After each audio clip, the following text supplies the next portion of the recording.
কথায় আছে, সময় আর সুযোগ না হলে তৈরি হয় না যোগ। গত সোমবার অবধি জানতাম না যে আমি চলেছি প্রয়াগরাজ। ওই যে বলে, যোগ চলে এলে কোথার থেকে কিভাবে যাওয়া হয়ে যাবে সেটা নিজেও বুঝতে পারবো না। মঙ্গলবার 28 তারিখ রওনা দিয়েছি কুম্ভমেলা যাওয়ার উদ্দেশ্যে এবং পৌঁছে গেছি 29 তারিখ। এখন দেখছো যেটা, এটা বিকেল প্রায় 3টে সাড়ে 3টে বাজে।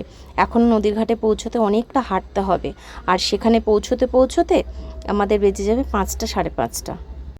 প্রয়াগরাজ স্টেশনে নামার অনেকটা আগেই আমরা নেমে গিয়েছি, অনেকটা রিস্ক নিয়ে নেমে গিয়েছিলাম। নেমে গিয়ে বাইকে করে আমরা পৌঁছে গেছি সঙ্গম ঘাটের কিছুটা আগে। এখনও 3-4 কিলোমিটার হাঁটা বাকি আছে।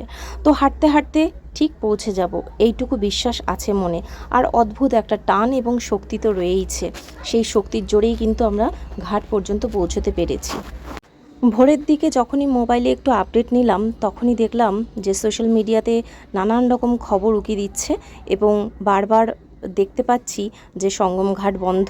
তার কারণ বিশাল বড় একখানা দুর্ঘটনা ঘটে গেছে মহাপ্রয়াগরাজে। এবং এই খবর শুনে মনটা খারাপ হয়ে গেল, কিন্তু হাল ছাড়িনি, তবুও আমাদের এগিয়ে যেতে হবে। তখনও রয়েছি অনেকটা দূরে এবং রাস্তাঘাটে এতটাই ভিড় যে কল্পনা করার মতো কথা নয়। মাথায় ব্যাগ, কাঁথা, কম্বল নিয়ে দলে দলে মানুষ এসে পৌঁছচ্ছে। সরকার থাকার ব্যবস্থা করেছে, কিন্তু তবুও ভিড় এতটাই উপচে পড়েছে যে বাধ্য হয়ে মানুষ রাস্তার ধারে, ময়দানে, বাড়ির আশেপাশে কোনো রকমের চাদর কম্বল বিছিয়ে শুয়ে পড়েছে। মন্দির চত্বরে খুব একটা জায়গা নেই, গাদাগাদি করে লোকজন শুয়ে, বড়, শিশু, বুড়ো, সব কিছু, মানে সব জায়গায় একই রকম দৃশ্য। সঙ্গমে নৌকা চলাচল বন্ধ, যে যেখানে পারবে স্নান করবে। গঙ্গা যমুনা ধারে লোক একেবারে গিজগিজ করছে। পুণ্য সঞ্চয়ের আশায় মানুষ কি লেভেলে কষ্ট করতে পারে তার উদাহরণ হয়তো এই কুম্ভ মেলায় না আসলে সত্যি এই অভিজ্ঞতা থেকে বঞ্চিত হতাম। তো চলুন হাঁটতে হাঁটতে একবার বলে দিই, যারা আসছেন বা কুম্ভ মেলায় আসার পরিকল্পনা করছেন তাদের আশা করি এই টিপসটা কাজে লাগবে।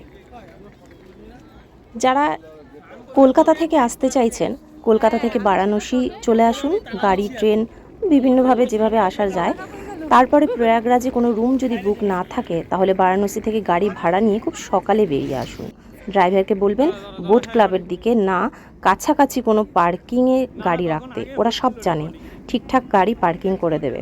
স্নান করে নিন ঘাটে, সময় হলে নৌকো সফর করে নিতে পারেন। সেদিন বিকেলে বারাণসী ফিরে যান, হয়তো যেতেই পারেন। মহিলা পুরুষ যে যেভাবেই চান না কেন, পোশাক পরিবর্তনের বিভিন্ন জায়গা রয়েছে, যেখানে খুশি চেঞ্জ করে নিতে পারেন।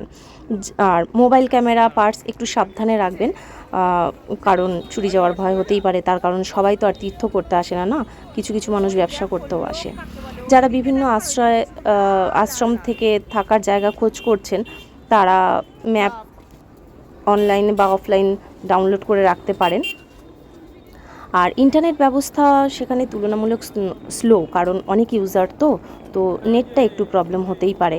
হ্যাঁ, সঙ্গে অবশ্যই পাওয়ার ব্যাংক রাখার চেষ্টা করবেন, তার কারণ চার্জিং প্রবলেম হতেই পারে।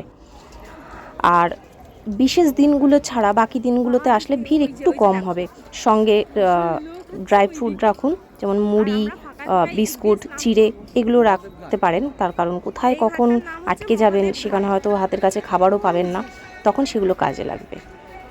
আর যারা সময় নিয়ে আসছেন, রান্নার জিনিসপত্র আনতেই পারেন, তবে আমার মতে প্রচুর ওখানে ভান্ডারাতে খাবার পাওয়া যাবে, সুতরাং খাবার নিয়ে কোনো চিন্তার বিষয় নেই, বা না খেয়ে থাকবেন এমনও হবে না।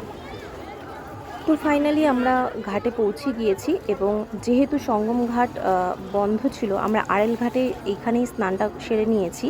একদম ত্রিবেণী সঙ্গমে পৌঁছতে পারিনি। তো যাই হোক, এখানেই স্নানটা করেছি। ভক্তি তো মনের মধ্যেই সব কিছু থাকে। গঙ্গা যমুনা সরস্বতী, সেটাও মনেই আছে। তো এখানেই আমরা গঙ্গা যমুনা সরস্বতীকে বন্দনা করে, তার কাছে নিবেদন করে আমরা এখানেই স্নান করে নিয়েছি। অবশ্যই দুজনে একসঙ্গেই স্নান করেছিলাম। আর তোমরা যারা আসতে চাইছো তারা অবশ্যই আসো। সুতরাং অন্য যে গুজবে কান দিও না, কারণ অবশ্যই সব কিছু ঠিকঠাকই আছে। সেই দিন কেন হয়েছিল এই দুর্ঘটনাটা, সেটাও তোমরা নিশ্চয়ই এতদিনে জেনে গেছো। তার কারণ রিলস ভিডিও দেখে অনেকে প্রভাবিত হয়ে গেছে।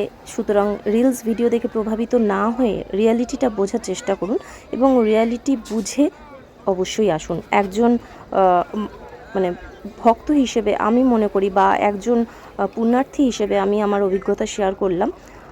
তোমরা সবাই চলে আসতে পারো অবশ্যই। আসো, সুস্থভাবে স্নান করো এবং বাড়ি ফিরে যাও সুস্থভাবে, এটাই কাম্য। আর যারা আসতে পারবে না, দুঃখ করো না, মনের কথা, ভক্তির কথাই শেষ কথা।